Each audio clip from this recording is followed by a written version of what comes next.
Welcome back to my channel. ಹೊಸದಾಗಿ channel ನೋಡ್ತಾ ಇದ್ದರೆ ಸಬ್ಸ್ಕ್ರೈಬ್ ಮಾಡಿಕೊಂಡು ಸಪೋರ್ಟ್ ಮಾಡಿ. ಸಚ್ಚಿದಾನಂದ ಸಾಯಿನಾಥ್ಗೆ ನಮಸ್ಕಾರ ಮಾಡುತ್ತಾ ಸಾಯಿನಾಥರ ಅನುಗ್ರಹ ಎಲ್ಲರ ಮೇಲೂ ಇರಲಿ ಅಂತ ವಿಡಿಯೋ ಪ್ರಾರಂಭ ಮಾಡ್ತಾ ಇದ್ದೀನಿ. ಸ್ನೇಹಿತರೆ, ಗುರು ಪೌರ್ಣಮಿಯ ದಿನ ತಪ್ಪದೆ ನಿಮ್ಮ ಮನೆಯಲ್ಲಿ ಈ ಸಣ್ಣ ಪರಿಹಾರವನ್ನು ಮಾಡ್ಕೊಳ್ಳಿ. ಏಲಕ್ಕಿಯಿಂದ ಮಾಡ್ಕೊಳ್ಳಿ. ಅದ್ಭುತವಾದಂಥ ನಿಮ್ಮ ಕೆಲಸಗಳು, ನಿಂತಿರುವ ಕೆಲಸಗಳು, ಸಾಲದ ಸಮಸ್ಯೆಗಳು, ಅನೇಕ ರೀತಿಯ ಸಮಸ್ಯೆಗಳನ್ನು ಹೋಗಲಾಡಿಸುವಂಥ ಅದ್ಭುತವಾದ ಪರಿಹಾರ ಅಂತಲೇ ಹೇಳಬಹುದು. ಗುರು ಪೌರ್ಣಮಿ ಅಂತ ಹೇಳಿದಾಗ ನಮಗೆ ಗುರುಗಳನ್ನು ಈ ದಿನ ನೆನೆಸಿಕೊಳ್ಳುವಂಥದ್ದು. ಪ್ರತಿಯೊಬ್ಬರ ಜೀವನದಲ್ಲೂ ಕೂಡ ನಮ್ಮ ಒಂದು ಲೈಫಲ್ಲಿ ಅವ್ರದ್ದೇ ಆದಂಥ ಒಂದು ಪಾತ್ರ ಅನ್ನೋದು ಇರುತ್ತೆ. ಗುರು ಹಿರಿಯರು ಅನ್ನುವಂಥದ್ದು ಯಾರಿಗೆ ಅವರ ಒಂದು ಸ್ಥಾನಮಾನವನ್ನು ನಾವು ಕೊಡಬೇಕು ಅಂತ ಅಂದ್ಕೊಂಡಿರ್ತೀವಿ ನೋಡಿ, ಅವರ ಆಶೀರ್ವಾದವನ್ನು ಪಡ್ಕೊಳ್ಳಿ. ಅವರನ್ನು ಈ ದಿನ ನೆನೆಸ್ಕೊಳ್ಳಿ. ಸಾಧ್ಯ ಆದರೆ ಅವ್ರಿಗೆ ಏನಾದರೂ ಕೊಟ್ಟು ನೀವು ಆತ್ಮತೃಪ್ತಿಯನ್ನು ಪಡಿಸೋದ್ರಿಂದ ನಿಜವಾಗ್ಲೂ ಎಷ್ಟೊಂದು ಒಳ್ಳೆ ರಿಸಲ್ಟ್ ಬರುತ್ತೆ ಅಂದರೆ, ಮನುಷ್ಯನಿಗೆ ಯಾವಾಗಲೂ ಕಲಿಯುಗದಲ್ಲಿ ಕಷ್ಟಗಳು ಅಷ್ಟೇ ತುಂಬಾ ಇರುತ್ತೆ. ಸಮಸ್ಯೆಗಳಿಂದ ಹೊರಗೆ ಬರಬೇಕು ಅನ್ನುವಂಥ ಆ ಕೋರಿಕೆಗಳು, ಆಸೆಗಳು ಅನ್ನುವಂಥದ್ದು ಇರುತ್ತೆ. ಈ ದಿನ ಮುಖ್ಯವಾಗಿ ಪೌರ್ಣಮಿಯ ದಿನಗಳಲ್ಲಿ ಬೆಳಕು ಅನ್ನುವಂಥದ್ದು ಪ್ರಕಾಶಮಾನವಾಗಿರುತ್ತೆ.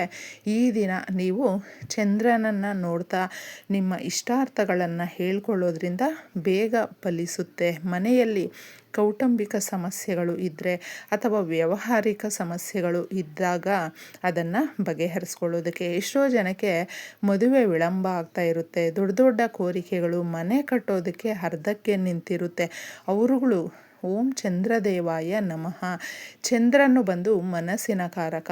ನಮ್ಮ ಮನಸ್ಸು ಯಾವಾಗಲೂ ಸ್ಟ್ರಾಂಗಾಗಿ ಇದ್ದಾಗ, ಉತ್ತಮವಾದ ಆಲೋಚನೆ ಮಾಡಿದಾಗ ನಮ್ಮ ಜೀವನದಲ್ಲಿ ಕಠಿಣಾತಿ ಕಠಿಣ ಸಮಸ್ಯೆಗಳು ಬಂದರೂ ಕೂಡ ನಾವು ಜರುಗೋದಿಲ್ಲ, ಭಯ ಪಡೋದಿಲ್ಲ. ಆದರೆ ಈ ರೀತಿ ಚಂದ್ರನು ನಮ್ಮ ಇದರಲ್ಲಿ ಏನಾದರೂ ವೀಕ್ ಆಗಿದ್ದರೆ ತುಂಬ ಭಯ ಪಡುವಂಥದ್ದು, ಏನಾಗ್ಬಿಡುತ್ತೋ ನಮ್ಮ ಲೈಫಲ್ಲಿ ಅಂತ ನಾವು ನೆಗೆಟಿವ್ ಆಗಿ ಯೋಚನೆ ಮಾಡೋದಕ್ಕೆ ಸ್ಟಾರ್ಟ್ ಮಾಡ್ತೀವಿ. ಅದಕ್ಕೋಸ್ಕರ ಚಿಕ್ಕ ಮಕ್ಕಳಿಂದ ದೊಡ್ಡೋರ ತನಕ ಕೂಡ ಪೌರ್ಣಮಿಯ ದಿನಗಳಲ್ಲಿ ಒಂದು ಲೋಟ ನೀರನ್ನು ಇಟ್ಟು ಅಥವಾ ಹಾಲನ್ನು ಚಂದ್ರದೇವನಿಗೆ ಅರ್ಪಿಸೋದ್ರಿಂದ, ಬಿಳಿ ಪದಾರ್ಥಗಳನ್ನು, ಅನ್ನದ ಪಾಯಸ ಮಾಡೋದು ಅಥವಾ ಸೇಮಿಯಾ ಪಾಯಸ ಮಾಡುವಂಥದ್ದು, ಹಾಲು ಇಡುವಂಥದ್ದು, ಈ ಥರ ಮಾಡಿದಾಗ ಚಂದ್ರನು ತುಂಬ ಬಲ ಆಗುತ್ತೆ ನಮ್ಮ ಜೀವನದಲ್ಲಿ. ಆಗ ನಾವು ಎಷ್ಟು ಸ್ಟ್ರಾಂಗಾಗಿ ಇರ್ತೀವಿ ಅಂತ ಹೇಳಿದ್ರೆ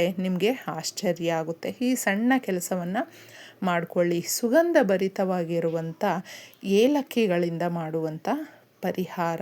ಏಲಕ್ಕಿ ಬಂದು ನಮ್ಮ ಪರಿಹಾರ ಶಾಸ್ತ್ರಗಳಲ್ಲೇ ಹಣಕಾಸಿಗೆ, ಸಂಪತ್ತಿಗೆ ಅಧಿದೇವತೆ ಆಗಿರುವಂಥ ಶ್ರೀ ಮಹಾಲಕ್ಷ್ಮಿಯನ್ನು ಒಲಿಸ್ಕೊಳ್ಳೋದಕ್ಕೆ ಒಂದು ಸುಲಭವಾದ ಮಾರ್ಗ ಅಂತ ಹೇಳಬಹುದು. 7 ಏಲಕ್ಕಿಗಳನ್ನು ತಗೊಳ್ಳಿ ಸ್ನೇಹಿತರೆ. ತುಂಬ ಈಸಿಯಾಗಿರುತ್ತೆ. ಏಲಕ್ಕಿಗಳು ನಾವು ಬರೀ ಈ ಕೆಲಸಕ್ಕೆ ತಗೊಳ್ತೀವಿ ಅಂತ ಅಂದ್ಕೊಳ್ಳೋದಕ್ಕೆ ಹೋಗಬೇಡಿ. ಏನಾದರೂ ಅಡುಗೆಯಲ್ಲಿ ಸಿಹಿಗೆ ಬಳಸ್ತೀವಿ ಅಂತ ಮಾತ್ರ ಅಂದ್ಕೊಳ್ಳೋದಕ್ಕೆ ಹೋಗಬೇಡಿ. ಪ್ರತಿ ಪೂಜೆಯಲ್ಲೂ ಲಕ್ಷ್ಮೀ ದೇವಿಯನ್ನು ನಾವು ಆರಾಧನೆ ಮಾಡುವಂಥವರ ಬಳಿ ಹಚ್ಚ ಹಸಿರಾಗಿರುವಂಥ ಏಲಕ್ಕಿಗಳು ಅನ್ನುವಂಥದ್ದು ಇದ್ದೇ ಇರುತ್ತೆ. ಈ ಏಲಕ್ಕಿಗಳಿಂದ ಮಾಡುವಂಥ ಪರಿಹಾರ ಈ ರಾತ್ರಿಗೆ ನೀವು ಮಾಡ್ಕೊಳ್ಳಿ. ಗುರು ಪೌರ್ಣಮಿಯ ರಾತ್ರಿ ಮಾಡಿಕೊಳ್ಳೋದ್ರಿಂದ ಯಥೇಚ್ಛವಾದಂಥ ಧನಲಾಭ ಆಗುತ್ತೆ. ಆಕಸ್ಮಿಕ ಧನಲಾಭ ಆಗುತ್ತೆ. ನಾವು ಆಶ್ಚರ್ಯ ಪಡುವಂತೆ ಹಣ ನಮ್ಮನ್ನು ಹುಡುಕಿಕೊಂಡು ಬರುತ್ತೆ. ಯಾಕಂದರೆ ಹಣಕಾಸು ಯಾವಾಗಲೂ ಸುಲಭವಾಗಿ ಸಿಗೋದಿಲ್ಲ. ಎಲ್ರಿಗೂ ಅಷ್ಟೇ. ಎಷ್ಟೋ ಕಷ್ಟಪಟ್ಟರೂ ಕೂಡ ದುಡ್ಡು ನಿಲ್ಲೋದಿಲ್ಲ. ತಿಂಗಳು ಪೂರ್ತಿ ಕಷ್ಟಪಟ್ಟು ದುಡಿತಾ ಇರ್ತೀವಿ. ಅವರುಗಳು ಈ ಸುಲಭವಾದ ಮಾರ್ಗವನ್ನು ಸ್ವಲ್ಪ ಕಂಡುಕೊಳ್ಳಿ. ಅದರ ರೀತಿಯಲ್ಲೇ ಹಣಕಾಸು ಮಳೆಯಂತೆ ಹರಿದು ನಿಮ್ಮ ಹತ್ರ ಬರುತ್ತೆ. ಯಾಕಂದರೆ ದುಡ್ಡೇನೋ ಖರ್ಚು ಮಾಡೋದು ಸುಲಭ, ಆದರೆ ಗಳಿಸೋದು ಬಹಳ ಕಷ್ಟ. ಎಷ್ಟೋ ಜನಕ್ಕೆ ನಾವು ಇವತ್ತು ಒಂದು 100 ರೂಪಾಯಿ ದುಡ್ದಿದ್ದೀವಿ, 1 ರೂಪಾಯಿ ಕೂಡ ಎತ್ತಿಡೋದಕ್ಕಾಗಲಿಲ್ಲ ಅಂತ ಕಷ್ಟಪಟ್ಕೊಳ್ತಾರೆ. ಅವರುಗಳು ಇದನ್ನು ಮಾಡ್ಕೊಳ್ಳಿ. ಒಂದು ಗಾಜಿನ ಬೌಲನ್ನು ತಗೊಳ್ಳಿ. ಗಾಜು ಯಾವಾಗಲೂ ಋಣಭಾರಗಳನ್ನು ಕಡಿಮೆ ಮಾಡುತ್ತೆ. ಸುತ್ತೂ ಇರುವಂಥ ನೆಗೆಟಿವ್ ಎನರ್ಜಿಯನ್ನು, ನಕಾರಾತ್ಮಕ ಶಕ್ತಿಯನ್ನು ಅಬ್ಸರ್ವ್ ಮಾಡಿಕೊಳ್ಳುತ್ತೆ.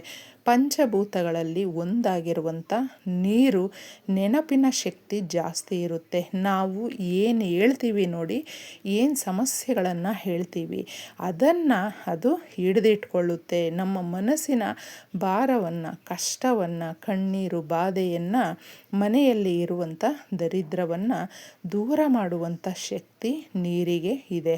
ಇನ್ನು ಪಚ್ಚಕರ್ಪೂರ ಸ್ನೇಹಿತರೆ, ಪಚ್ಚಕರ್ಪೂರ ಆಕರ್ಷಿಸುತ್ತೆ, ಹಣವನ್ನು ಆಕರ್ಷಿಸುತ್ತೆ.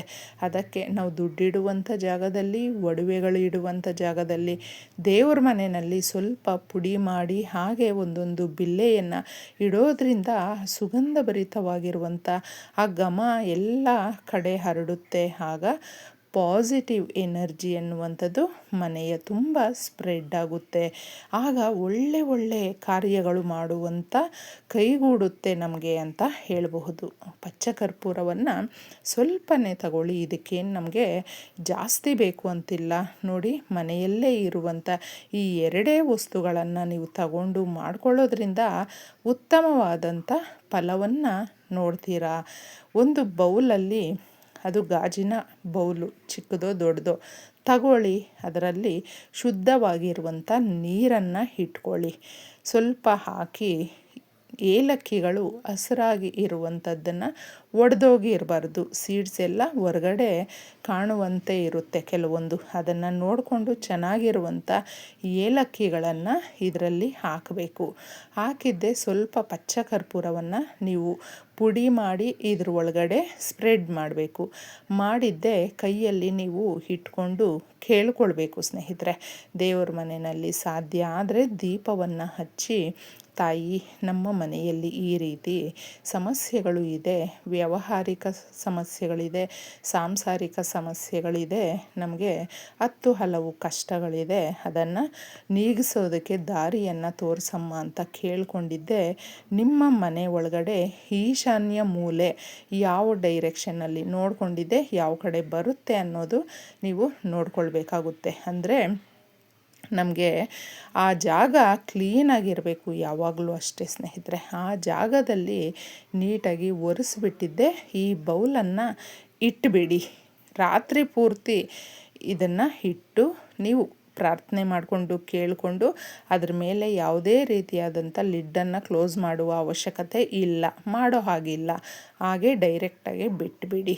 ತದನಂತರ ಆ ರಾತ್ರಿ ಪೂರ್ತಿ ಯಾಕೆ ಬಿಡಬೇಕು ಅಂತ ಹೇಳಿದ್ರೆ, ನಾವು ಕೇಳಿಕೊಂಡಿರುವಂಥ ಕೋರಿಕೆಗಳು ಹಾಗೂ ನಮ್ಮ ಮನೆಯಲ್ಲಿರುವಂಥ ನೆಗೆಟಿವ್ ಎನರ್ಜಿಯನ್ನು ಫಸ್ಟು ಅದು ತನ್ನಲ್ಲಿ ಎಳೆದಿಟ್ಕೊಳ್ಳುತ್ತೆ. ಶುದ್ಧವಾಗಿರುವಂಥ ಕೆಲಸಗಳು ಮಾಡೋದಕ್ಕೆ ಪ್ರೇರೇಪಿಸುತ್ತೆ. ಮಾರನೆಯ ದಿನ ಇದನ್ನು ಎಲ್ಲಾದರೂ ಹಸಿರು ಗಿಡಗಳು ನಿಮ್ಮ ಮನೆ ಹತ್ರ ಇದ್ದರೂ ಪರವಾಗಿಲ್ಲ, ತುಳಸಿ ಗಿಡವನ್ನು ಬಿಟ್ಟು ಇನ್ನು ಯಾವುದಾದ್ರೂ ಗಿಡಕ್ಕೆ ಕೂಡ ಹಾಕಿಬಿಡಬಹುದು, ತೊಂದರೆ ಇಲ್ಲ. ನಿಮ್ಮ ಮನೆ ಹತ್ರ ಯಾವುದೂ ಇಲ್ಲ ಅಂತ ಹೇಳಿದ್ರೆ ಪರವಾಗಿಲ್ಲ, ದೂರದಲ್ಲಿರುವಂಥ ಹಸಿರು ಗಿಡಗಳಿಗೆ ಹಾಕಿಬಿಡಿ. ತುಂಬ ಒಳ್ಳೆಯದಾಗುತ್ತೆ. ಧನ್ಯವಾದ.